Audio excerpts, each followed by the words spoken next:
Welcome back to Good Morning Colorado. Taking a peek outside right now from I-25 in Motor City right now. We are going to get straight to your forecast. We want to know how our Sunday is shaping up and also the week ahead. Let's toss things over to Marty for the latest. Good morning, Marty. Good morning, Kershani. Good morning, everybody. We can't see Pikes Peak right now from overhead door near Powers and Galley. It's because we have a little bit of light snow kissing the tops of the mountains around the Pikes Peak region. There's a little more of that farther to the south. In town, we're just kind of cloudy and it's a little breezy right now and cool.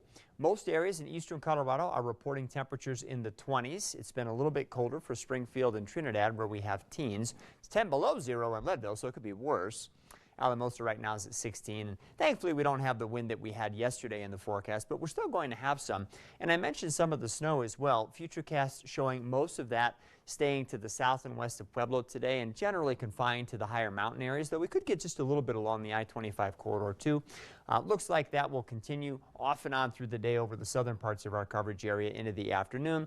I think we'll have a little bit more clearing here over the northern parts of our coverage area as the day progresses. As far as snowfall accumulations are concerned, nothing real significant as far as the model is showing here along the I-25 corridor, maybe a half an inch here and there.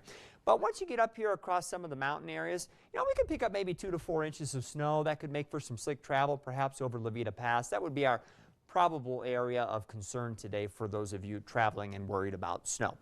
Rest of us just colder today with highs in the 30s to lower 40s. We had mid-60s out here on the plains yesterday, so that's a good 20-degree temperature drop off.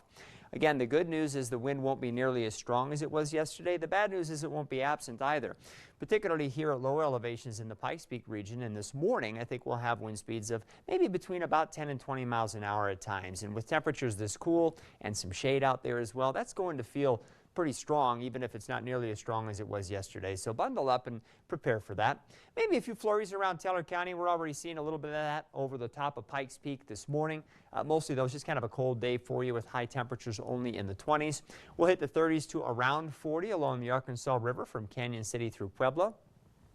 On the mountain areas south and west of town, Colorado City, Beulah, Rye, probably low 30s. You could have a few flurries today, but again, not really expecting that to amount to very much. Perhaps you get a half an inch somewhere near Green Mountain. Futurecast shows as we head into tonight, the upper level system that's producing some of the instability across the area today will track farther away from us, and that will allow for things to clear out. The wind should settle down some, and we'll get pretty cool tonight. And I think when we wake up tomorrow morning, most areas in eastern Colorado will have cooled into the teens. Lyman could be a little colder than that. We'll still have some numbers below zero up across the high country, but we are going to start to track some warmer air before too long, and that should start working in tomorrow. So again, kind of gray out there right now, as seen from Highway 115 in Turkey Creek. Unless you're right up on or in the mountains, I don't think you're going to have to worry about too much falling from those clouds. But it's just, it just makes it feel cold. So we'll track a brief warm up into the middle of next week with periods of wind. And then maybe late in the week, we'll have another storm in the area that could produce some grief. And we'll talk about that in our extended forecast coming up soon. Sounds good. Thank you, Marty. And when we come back,